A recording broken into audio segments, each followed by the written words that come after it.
How's it going, everyone? Austin Honecker here.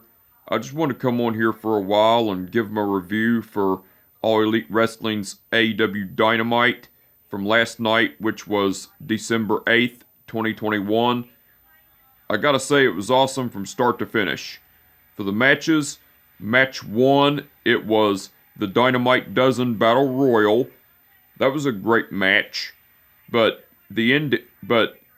throughout the match, the contestants in the match were MJF, Matt Hardy, Matt Sydal, Frankie Kazarian, Jay Lethal, Leo Rush, Wardlow, Ricky Starks, Powerhouse Hobbs, Dante Martin, Lee Johnson, and Lee Moriarty. Like I said, the Dynamite Dozen Battle Royal was a great match, but the ending to it, MJF and Dante Martin went over cause Dante Martin lastly eliminated Ricky Starks. Well, after the match, MJF raised Dante Martin's hand in victory and shook his hand, and then MJF, after shaking Dante Martin's hand, MJF left the ring, and Ricky Starks came back into the ring and attacked Dante Martin from behind and beat the shit out of him. And as Ricky Starks was beating the shit out of Dante Martin, MJF came back into the ring, and MJF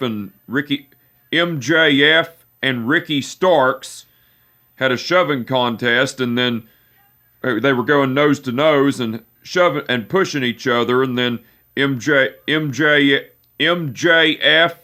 and Ricky Starks ganged up on Dante Martin and beat the shit out of him, and then as MJF and Ricky Starks were beating the shit out of Dante Martin, CM Punk came out to Dante Martin's aid, and as CM Punk came out, MJF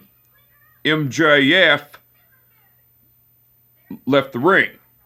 MJF retreated, and CM Punk and Ricky Starks stared each other down, and Dante Martin got back up, and as soon as Dante Martin got back up, Dante Martin turned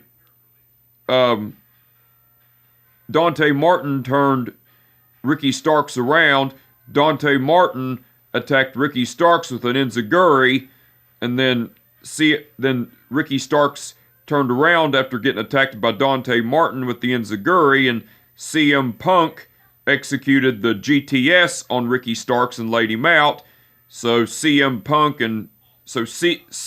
Punk and Dante Martin stood tall while Ricky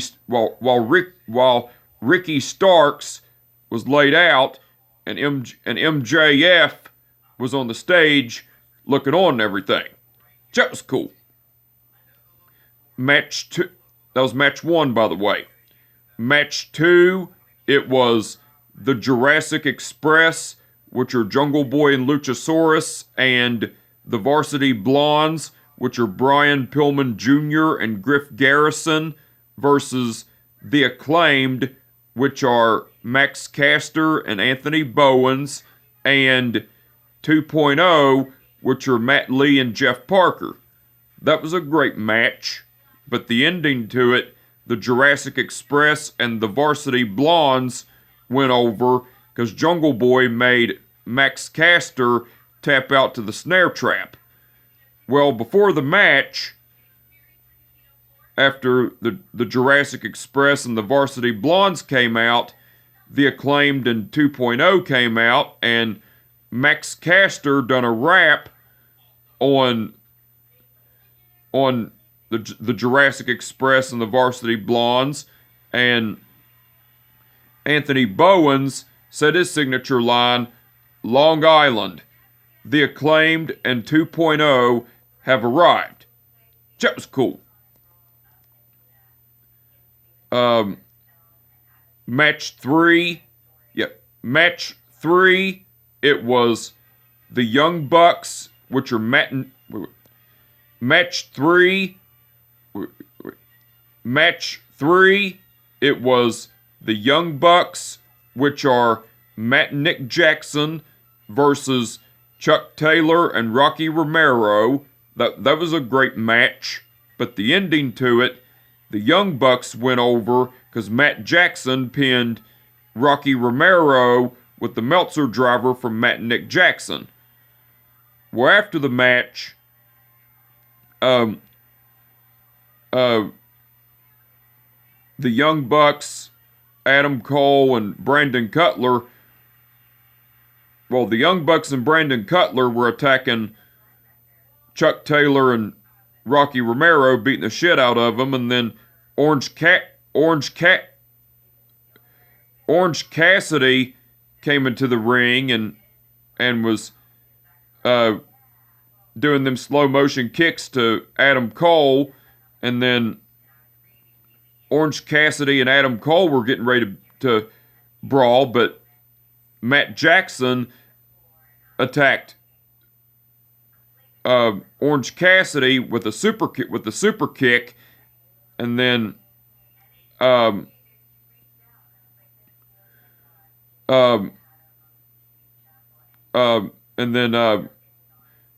got and then Adam Cole and the Young Bucks got Orange Cassidy up, and Adam Cole executed the Panama Sunrise to Orange Cassidy and laid him out. Then the Young Bucks and Adam Cole were getting ready to attack Orange Cassidy with a triple BTE trigger, but Wheeler Yuta came out and attacked and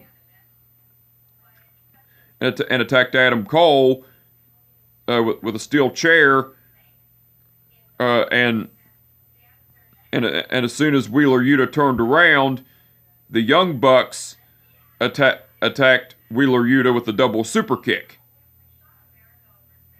and then the Young Bucks, Adam Cole, and Brandon Cutler were continuing to beat the shit out of the Best Friends, which are Chuck Taylor, Orange Cassidy, and Wheeler Yuta, along with Rocky Romero. But then the Best Friends entrance music hit, and a white van drove up, and it turns out it was Sue, which is Trent Beretta's mom, and was driving in the van, and then Trent Beretta came out of the van, and Trent Beretta came through the crowd and came through the entranceway, and then Matt Jackson tried to attack Trent Beretta, but Trent Beretta laid Matt Jackson out with laid Matt Jackson out with the spear, and then Trent Beretta got into the ring, and Nick Jackson tried to attack Trent Beretta, but Trent Beretta dodged it and attacked Nick Jackson with the clothesline and laid him out. And then Trent Beretta knocked Brandon Cutler out of the ring knocked Adam Cole out of the ring with a clothesline, and Trent Beretta attacked Adam Cole and clotheslined him out of the ring, and then beat the shit out of Brandon Cutler. Brandon Cutler already retreated, but Adam Cole got attacked by Trent Beretta with a clothesline out of the ring. And Brandon Cutler Trent Beretta beat the shit out of Brandon Cutler as well, my bad. Because Trent Beretta beat the shit out of Brandon Cutler as well. And then after the Elite, which are Matt Jackson, Nick Jackson, Adam Cole, and Brandon Cutler, were laid out and retreated and everything, the Best Friends, which are Trent Beretta, Chuck Taylor, Orange Cassidy, Wheeler Yuta, and along with the best friend after the Elite, which are Matt Jackson, Nick Jackson, and after the Elite, which are Matt Jackson, Nick Jackson, Adam Cole, and Brandon Cutler, retreated. The best friends, which are, after they were laid out and retreated and everything, the best friends, which are Trent Beretta, Chuck Taylor, Wheeler Yuta. The best friends, which are Trent Beretta, Chuck Taylor, Orange Cassidy, and Wheeler Yuta, along with Rocky Romero, embraced with a hug. Well, Chris Statlander and Sue, which is Trent Beretta's mom, came into the ring. And they all had a group hug. Trent Beretta, Chuck Taylor, Orange Cassidy, Wheeler Yuta, and Chris Statlander of the Best Friends, along with Rocky Romero and Sue, Trent Beretta's mom. That was cool. That was match 3, by the way. Match 4, it was Riho versus Jamie Hayter.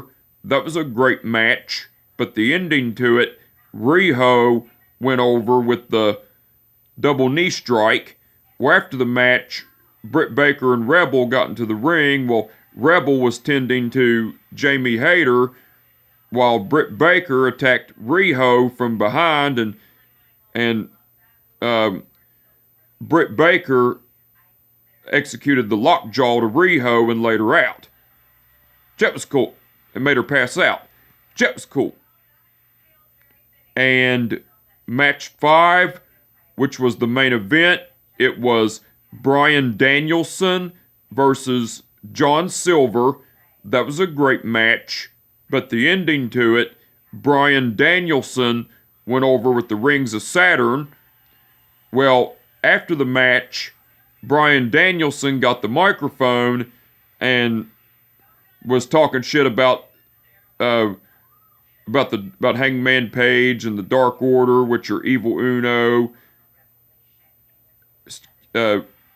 Stu Grayson, John Silver, Alex Reynolds, 5'10", and Colt Cabana. Well, mainly Bryan Danielson was talking shit, saying that he kicked Evil Uno's head in, he kicked Colt Cabana's head in, he tore Five's MCL, and he said he was a man of his word because he hadn't kicked John Silver's head in, but he's going to kick John Silver's head in as he promised. And then said he was going to kick Hangman Page's head in next week as well. And so Bryan Danielson went to stomping John Silver's head in, kicking John Silver's head in. And before Bryan Danielson could get that far with it, Hangman Page came out and tackled Bryan Danielson down and started punching him in the face, beating the shit out of him, and then Bryan Danielson rolled out of the ring and retreated, and then Bryan Danielson went up on stage, and Hangman Page got the microphone and said, "Bryan Danielson, next week I'm gonna kick the cowboy shit out of you." And Hangman Page stood tall in the ring while Bryan Danielson was outside of the ring, looking on and everything. That was cool.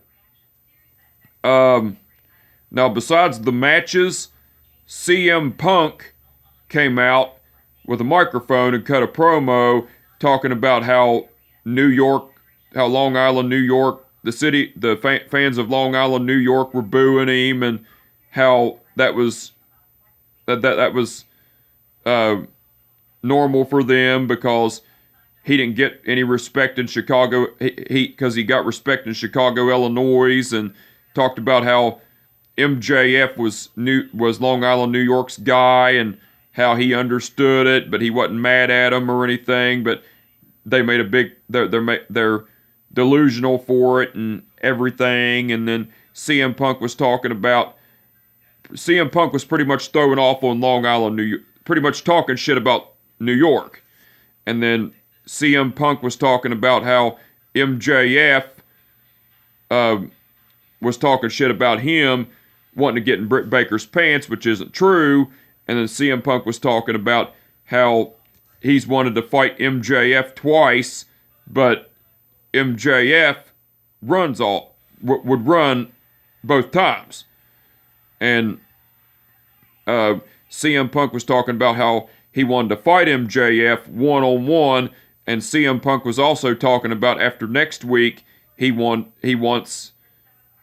has his eyes set on the AEW title, so whoever wins between Hangman Page or Bryan Danielson, he wants him. He wants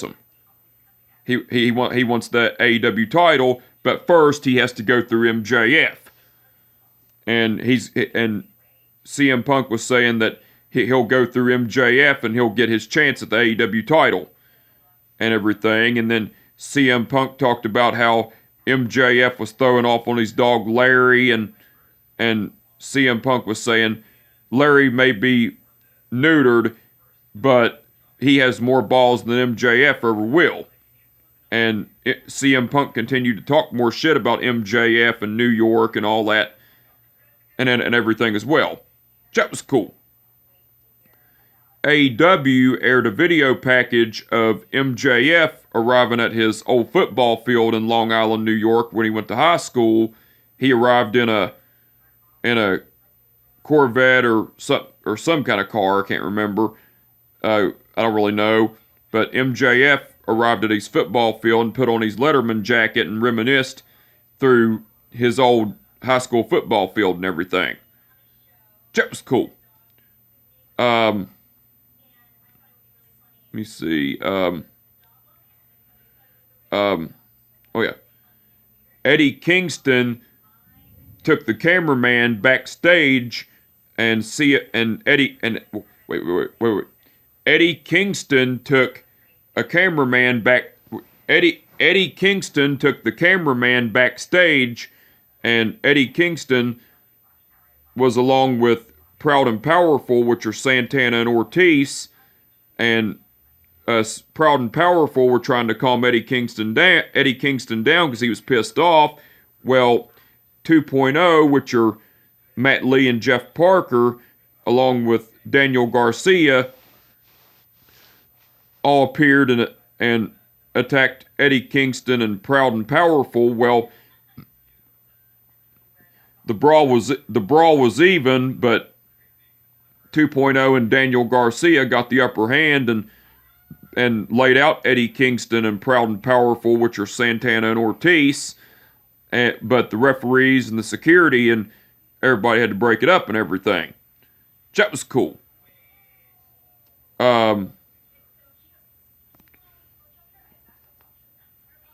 Oh yeah.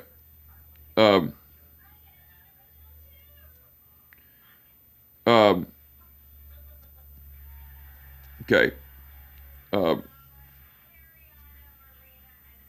yeah, I remember now.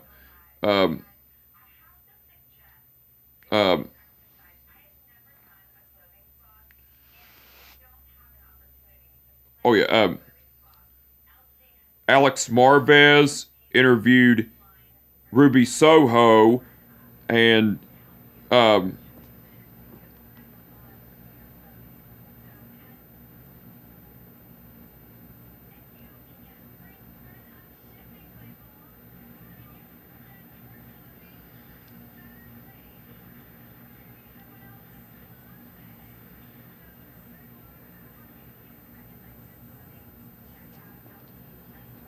wait a minute. My apologies on that. FTR, which are Dax Harwood and Cash Wheeler, along with Tully Blanchard, cut a promo, and Tully Blanchard was talking about how FTR have beaten the Lucha Brothers, which are Rey Fenix and Penta El Cerro Miedo, not once, not twice, but 3 times. And Tully Blanchard was talking about how Tully Blanchard was saying now guys, let's put this to bed. Well, Cash Wheeler was talking about how the Lucha Brothers have never beaten FTR fair and square, and how it was all silliness the last 3 matches that they've had, and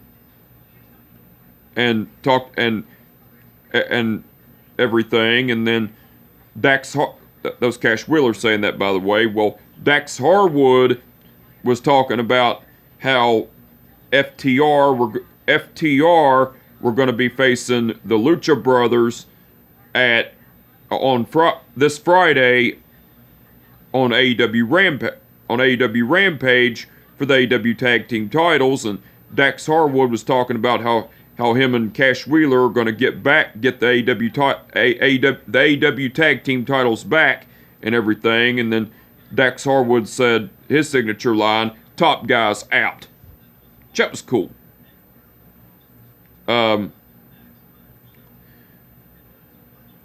Alex Marvez interviewed Ruby Soho, and Alex Marvez was talking to Ruby Soho about being attacked by Nyla Rose last week on Dynamite, and asked her what her thoughts were. Well, Ruby Soho, before she got the chance to talk, the Bunny and Penelope Ford came along. Well, Alex Marvez left, and the Bunny was talking shit to Ruby Soho, saying that Nyla Rose said to her and Penelope and her best friend Penelope Ford that when she wins the TBS Women's title, Penelope Ford and I are going to be the first in line for title shots. And Penelope Ford was saying, but not only that, Ruby Soho, because this Friday on AEW Rampage, it's going to be me, the Bunny, and Nyla Rose versus Ruby Soho, which is you, and 2 of your friends. The Bunny said, wait, Penelope, she doesn't have any friends. So instead of Ruby Soho, how about Ruby Solo? And Ruby Soho took her jacket off and said, I don't want to do that. I don't want to do this Friday night. How about we do it now? So Ruby Soho punched the Bunny in the face and laid her out, and then Nyla Rose popped up, and Nyla Rose and Vicky Guerrero popped up, and Nyla Rose said, "Surprise, bitch," and Penelope Ford held Ruby Soho down. Well, Penelope Ford attacked Ruby Soho from behind, and Penelope Ford held Ruby Soho down, and Nyla Rose started beating the shit. Nyla Rose started beating the shit out of her, and Nyla Rose, the Bunny, and Penelope Ford started beating the shit out of Ruby Soho, while Vicky Guerrero was standing there watching and everything. And then Anna Jay and Ty Conti appeared with steel chairs, and Nyla Rose, the Bunny, Penelope Ford, and Vicky Guerrero left, while Anna Jay and Ty Conti tended to Ruby Soho and everything. That was cool. Tony Schiavone interviewed Sammy Guevara.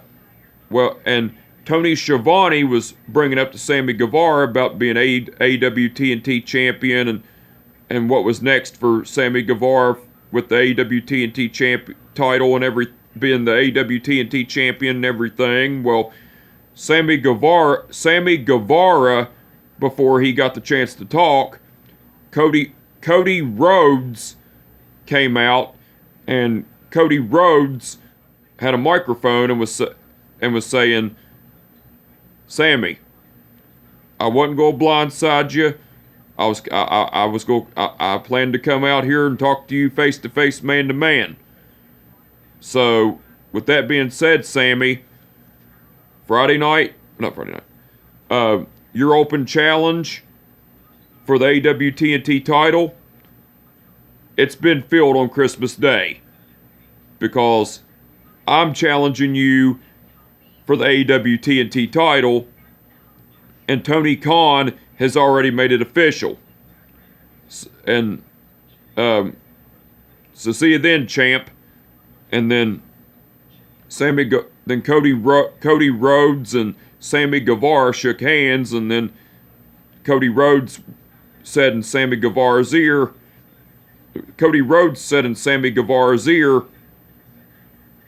"Good luck, kid." And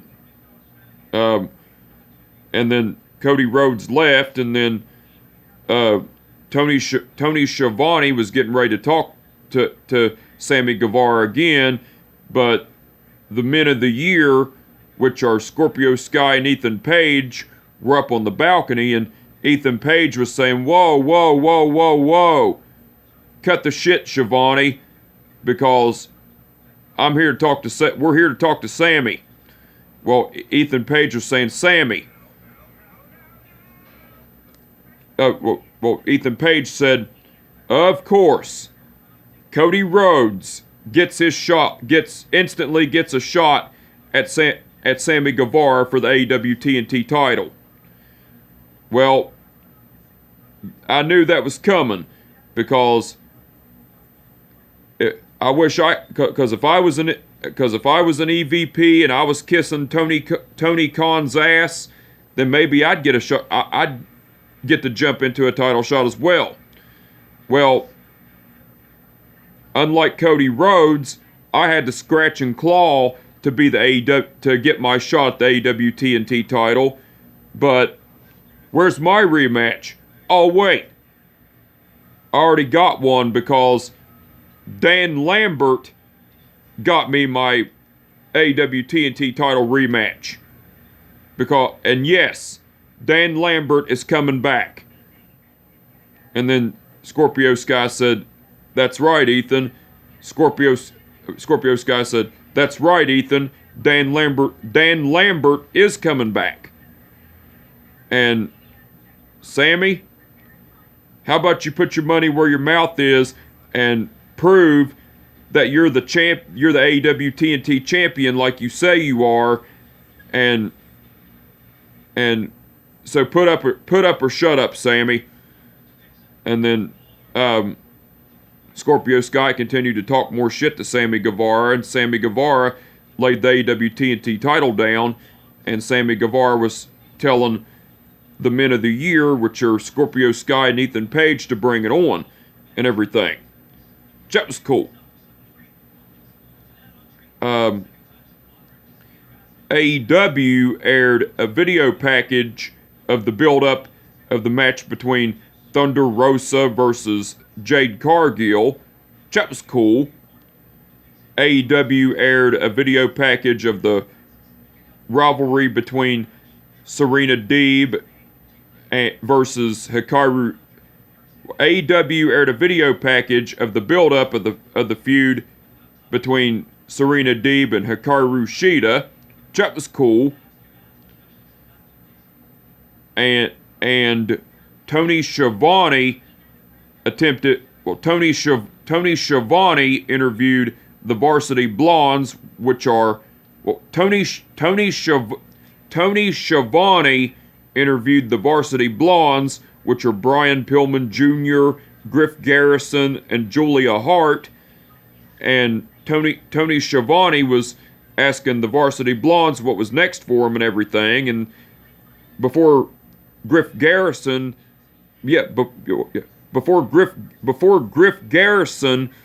could talk, the lights went out.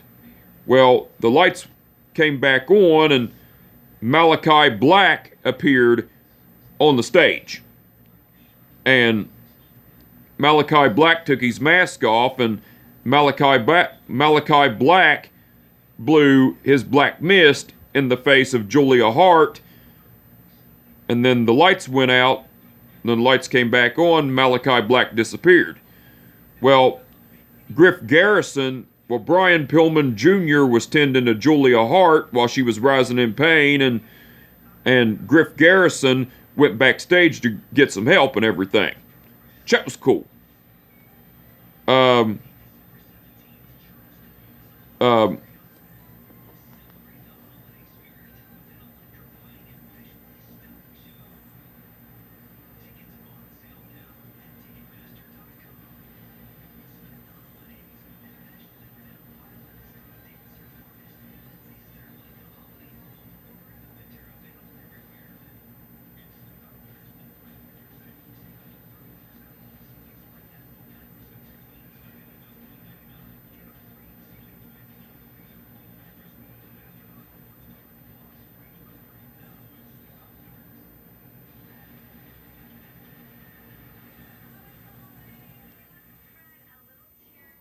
okay. My apologies. Um, okay. Now, besides all that, sorry. Now, besides all that, Tony. Now, besides all that, Tony. Now, besides all that, Tony Schiavone, Taz, and Excalibur done commentary throughout the whole show. They done awesome as usual. And, well, the reason being with the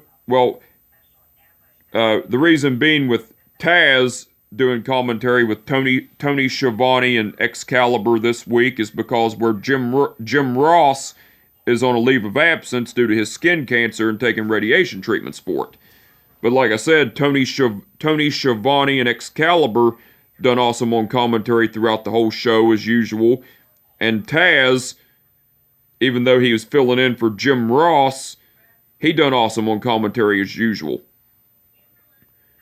The referees for the event were Mike Posey, Rick Knox, Paul Turner, Bryce Remsburg, and Aubrey Edwards.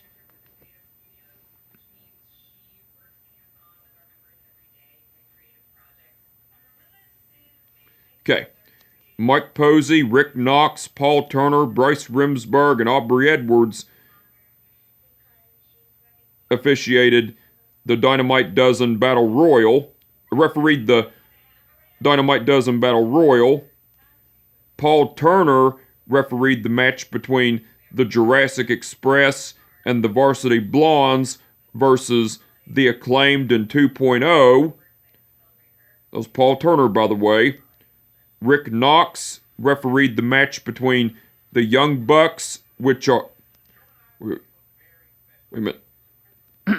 Rick Knox refereed the match between the Young Bucks versus Chuck Taylor and Rocky Romero. Aubrey Edwards refereed the match between Riho versus Jamie Hayter, and Bryce Remsburg refereed the match between Bryan Danielson versus John Silver. All the referees done awesome as usual. Now, excuse me. Now, AEW made an announcement that their next pay-per-view event, which is Revolution 2... wait a minute. AEW made an announcement that their next pay-per-view event will be Revolution, and that'll take place on March 6th, 2022. That'll be awesome.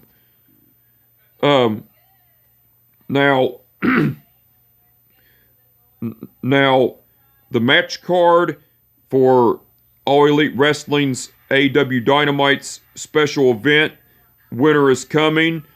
So far that's been announced, it's going to be Hangman Page versus Bryan Danielson for the AEW title, MJF versus Dante Martin for the Dynamite Diamond Ring, and Serena Deeb versus Hikaru Shida.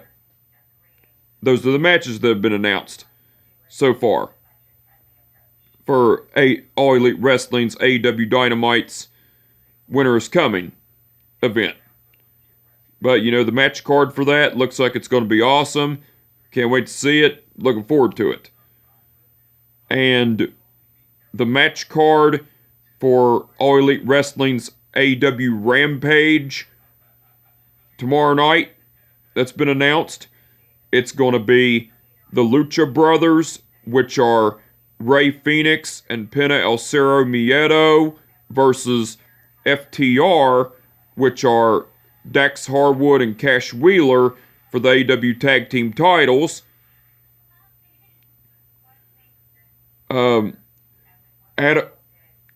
Adam Cole versus Wheeler Yuta.